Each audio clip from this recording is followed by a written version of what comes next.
So I know there's been some recent debate about how good the Switch 2's screen actually is, what with talk of pixel response times and all that, but honestly, to my eyes, it's still a pretty great looking screen. Not as good as an OLED necessarily with those inky blacks, but nonetheless, it's still very much capable of taking really colorful games and making them look even better.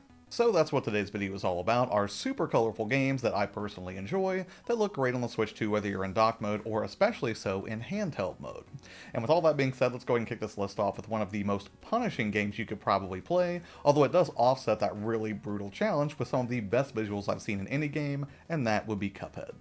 And a quick note on this one, I did buy a physical copy the other day, because even though the digital was on sale, the physical was actually way more appealing because it was only a few dollars more, and it came with the entire base game and the Delicious Last Course DLC on cart, and it came with 6 collectible Cuphead Funnies cards, along with a Cuphead Club membership card, which includes the Cuphead Creep, which is to be as a Cuphead would, colorful, animated, and when safe, open to a fantastical adventure or two, and by golly, always be yourself. And as somebody who appreciates the depraved and the wholesome in pretty equal measure when it comes to gaming, boy howdy did that resonate with me. Now if you've never played it before, it's a brutally difficult, but again highly rewarding run and gun game.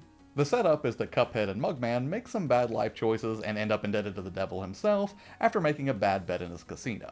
And to save their souls, they must track down and retrieve the devil's other debtors, but naturally they're not going to come quietly. You'll be fighting your way through primarily boss fights with the occasional run and gun level thrown in to mix up the action a bit, and while some of the stages are a little bit more forgiving than others, you will absolutely be challenged here, especially if you're playing on the normal difficulty rather than the easy difficulty. Shooting, parrying, dashing, and jumping are all butter smooth, and it looks so crispy on the Switch 2 screen. The only real downside of playing this in portable mode is that you'll probably want to use the analog stick rather than those directional buttons that are on the left Joy-Con since it's not a true D-pad. And for 8-way directional aiming, I think the analog stick is probably the better choice, at least until we get some sort of a third-party left Joy-Con like we have with the Hori Split Pad Pro, or some other equivalent that's actually going to provide a proper D-pad for portable play. Because games that need this kind of twitchy reflexes really do benefit from that increased precision, but it's hardly a deal breaker or anything. Between the jazzy big band score and the 30s inspired hand-drawn animation, Cuphead really is just a whole vibe in and of itself, and if you've never experienced it before, I definitely recommend this, especially if you have a buddy to play with to, well, deal with the devil. And speaking of co-op experiences that are also retro throwbacks, the next game on my list would have to be Teenage Mutant Ninja Turtles: Shredder's Revenge. Now, I grew up on the original animated series for TMNT, and remember seeing Turtles 1, 2, and 3, which we don't really talk about that much, in theaters. So naturally, I have a lot of built-in nostalgic predisposition towards the heroes in a half-shell. And that's why I was so pleased when Tribute Games absolutely knocked this one out of the park in 2022 with a near-perfect, well, tribute to what are probably some of the best TMNT beat-em-ups from the arcade, NES, and SNES days. Now, sadly, one thing I did not find so pleasing about the release of this game is that they actually did 3 different physical releases for it. You had the original Shredder's Revenge, which is just the base game, then they did the Anniversary Collection, which included the base game and the Dimension Shellshock DLC, and then finally they did an Ultimate version, which included everything from the base version, the Dimension Shellshock DLC, and then also the Radical Reptiles DLC.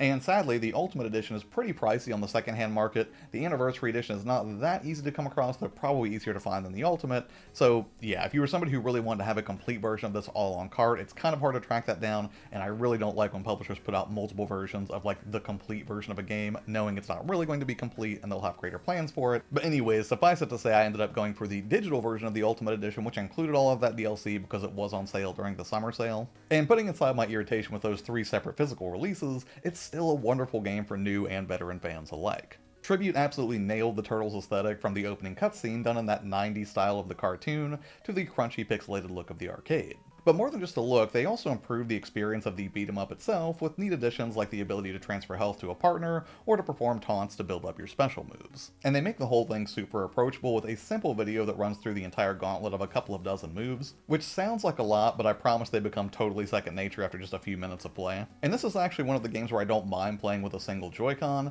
and it really is an exceptional fit for the Switch 2 portable mode, where you can just pop off the Joy-Cons and instantly have a 2-player setup with a buddy. And it's made even better by the Switch 2's larger screen, where the vivid colors of the turtles themselves, the huge range of environments, and the rogues gallery of new and classic villains really can shine.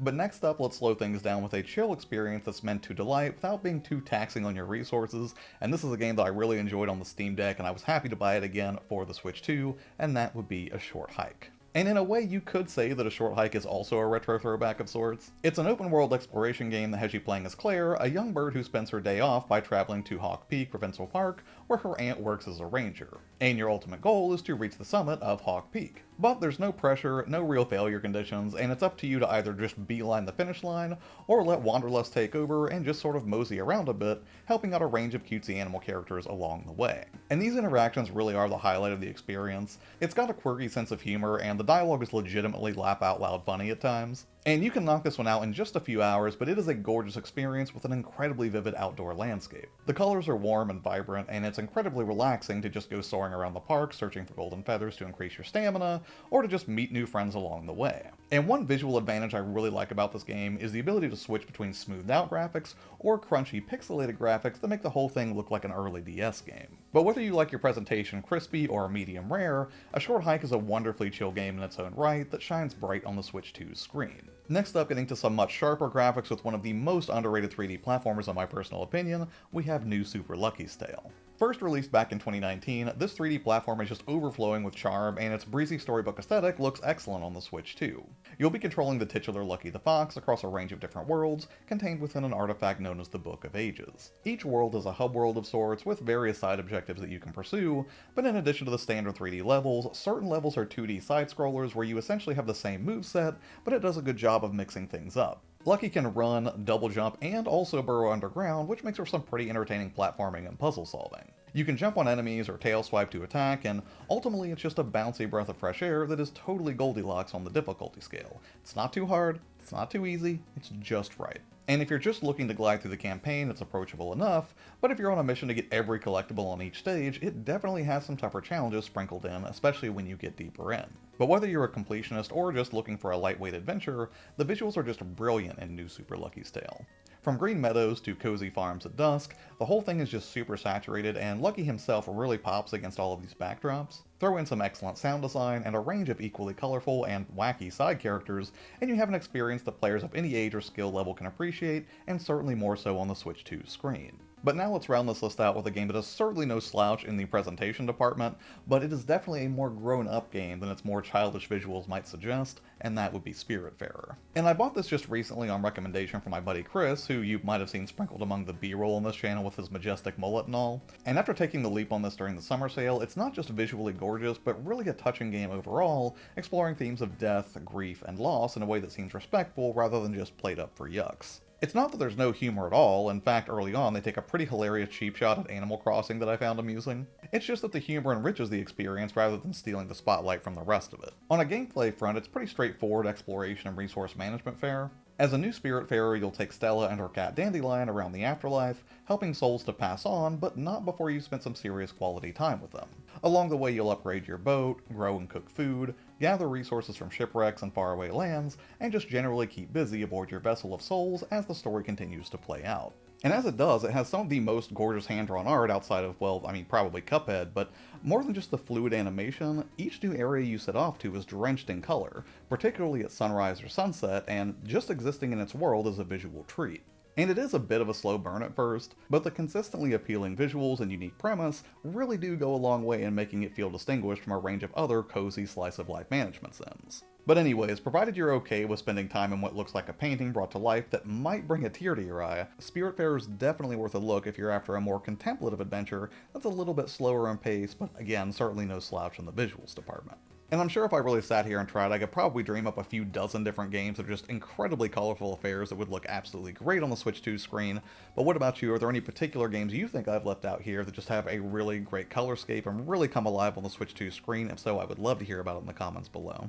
And speaking of Nintendo's newest hardware, even though there's a lot I love about it, there are definitely some things that I do not love about it so much. So coming up on the channel, I will be doing a couple of videos going back and forth between the things I really like about the Switch 2 over the Steam Deck, and the stuff where the Steam Deck really just dunks all over the Switch 2, but yeah, that's coming down the pike, so stick around for those. As always, thank you so much for taking the time out of your day to watch videos here. It really means a lot to me that you guys keep turning out for them. Have an amazing day, and I will see you on the next one. Bye.